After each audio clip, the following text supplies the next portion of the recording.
പനമരം പച്ചിലക്കാട് പടിക്കും വയലിലെ കടുവ സാന്നിധ്യം. കടുവ ചീക്കല്ലൂരിലെത്തിയെന്ന നിഗമനം. ഡ്രോൺ പരിശോധനയിൽ കടുവയെ തിരിച്ചറിഞ്ഞു. കൂടുതൽ വിവരങ്ങളുമായി റസാഖ് പച്ചിലക്കാട് ചേരുന്നുണ്ട്. റസാഖ്, എന്തൊക്കെയാണ് കൂടുതൽ വിവരങ്ങൾ? പ്രദേശത്ത് വനം വകുപ്പും RRT സംഘവും തിരച്ചിൽ നടത്തുന്നുണ്ട്. ഷെഹനാസ്, കഴിഞ്ഞ ദിവസമാണ് പച്ചിലക്കാട് പടിക്കമ്പൽ ഭാഗത്ത് കടുവയുടെ സാന്നിധ്യം കണ്ടെത്തിയത്.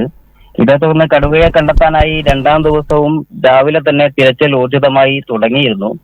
അതിനിടെയാണ് പനമരത്തിന്റെ വിവിധ ഭാഗങ്ങളിൽ, അതായത് പനമരത്തെ മേച്ചേരി, നീർവാരം, പള്ളിക്കുന്ന്, കൈപ്പാട്ടുകുന്ന് തുടങ്ങിയ വിവിധ ഭാഗങ്ങളിൽ, ചീക്കലൂർ വിവിധ ഭാഗങ്ങളിൽ കടുവ എത്തി എന്നുള്ള അഭ്യൂഹങ്ങൾ പരന്നത്. ചീക്കലൂരിലെ ഒരു സ്വകാര്യ തോട്ടത്തിൽ കാപ്പി പറിക്കുകയായിരുന്ന കുറച്ച് തൊഴിലാളികൾ കടുവയെ കണ്ടെന്നാണ് വിവരം ലഭിച്ചത്. ഇതേ തുടർന്ന് പഠിക്കാൻ വയലിൽ തമ്പടിച്ചിരുന്ന വനപാലക സംഘം പെട്ടെന്ന് അങ്ങോട്ടേക്ക് ഒഴുകി പോകുന്ന ഒരു സ്ഥിതിയാണ് ഉണ്ടായത്. അവിടെ എത്തിയ വനപാലക സംഘം ഒരു കടുവയുടെ കാൽപ്പാടുകൾ കണ്ടെത്തുകയും ആ കാൽപ്പാടുകൾ ഇതേ കടുവയുടെ, അതായത് പടിക്കമ്പയിൽ ഇറങ്ങിയ കടുവയുടേതാണ് തന്നെ സ്ഥിരീകരിക്കുകയും ചെയ്തു.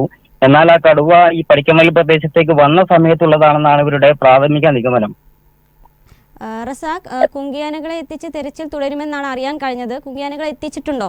ബത്തേരിയിൽ നിന്ന് പുറപ്പെട്ടിട്ടുണ്ടെന്ന് വിവരം ലഭിച്ചിരുന്നു.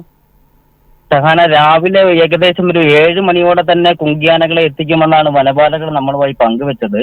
എന്നാൽ ഏകദേശം 11:30യോടെ കുങ്കിയാന പനമരത്തിനടുത്ത കരിമ്പുമൽ പ്രദേശത്ത് എത്തിയെന്നാണ് അറിയാൻ സാധിച്ചത്.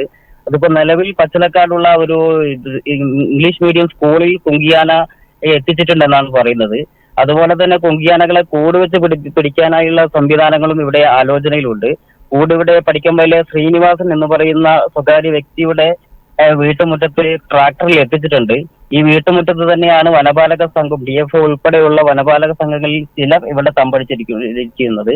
മറ്റുള്ള വനപാലകർ ഇപ്പോൾ ചീക്കല്ലൂർ, അതുപോലെ തന്നെ പള്ളിക്കുന്ന്, നീരട്ടാടി, കൈപ്പാട്ടുകുന്ന്, നീർവാരം തുടങ്ങിയ വിവിധ പ്രദേശങ്ങളിലേക്ക് മാറി മാറി തിരച്ചിലിനായി പോയിട്ടുണ്ട്. ഏകദേശം 5ഓളം ടീമുകളിലായി തിരിഞ്ഞ് പോലീസിന്റെയും പ്രദേശവാസികളുടെയും ജനപ്രതിനിധികളുടെയൊക്കെ സഹകരണത്തോടു കൂടി അവരെല്ലാം ഒരുമിച്ച് കൂട്ടിക്കൊണ്ട് എത്രയും പെട്ടെന്ന് ഈ കടുവയെ പിടികൂടാൻ തന്നെയാണ് ഇവരുടെ ശ്രമം. എന്നാൽ ഈ കടുവയെ എവിടെയാണ് യഥാർത്ഥത്തിൽ ഉള്ളത് എന്നതിൽ ഒരു വ്യക്തത ഇതുവരെയും വന്നിട്ടില്ല. അതിന്റെ ഒരു ഔദ്യോഗിക സ്ഥിരീകരണമോ അല്ലെങ്കിൽ അതിനെ ലൊക്കേറ്റ് ചെയ്യാനോ സാധിച്ചിട്ടില്ല. ഇതിനിടെയാണ് വിവിധ ഭാഗങ്ങളിൽ കടുവ എത്തിയെന്ന ഒരു വ്യാപക പ്രചാരണം വന്നിട്ടുള്ളത്. ഇതിനിടെ പച്ചിലക്കാട്, പനമരം, കണിയാമ്പറ്റ പഞ്ചായത്തിലെ വിവിധ ഭാഗങ്ങളിൽ നിരോധനാജ്ഞ പ്രഖ്യാപിച്ചിരുന്നു. ഇപ്പോൾ അവസാനമായി പനമരം, മേച്ചേരി, ചീക്കല്ലൂർ റോഡിലെ ഗതാഗതം പൂർണ്ണമായി നിരോധിച്ചിട്ടുണ്ട്. കാരണം ആ ഭാഗങ്ങളിലാണ് ഇപ്പോൾ കടുവയുള്ളത് എന്നാണ് പറയുന്നത്. ആ ഭാഗത്താണ് കടുവയുള്ളതെങ്കിൽ അത് പനമരം ചെറിയ പുഴയും കടന്ന് നിർവാരത്തേക്ക് എത്തിയിട്ടുണ്ടെങ്കിൽ പാതിരി സൗത്ത് സെക്ഷനിലേക്ക് കയറാനാണ് സാധ്യത. ഷഹാന,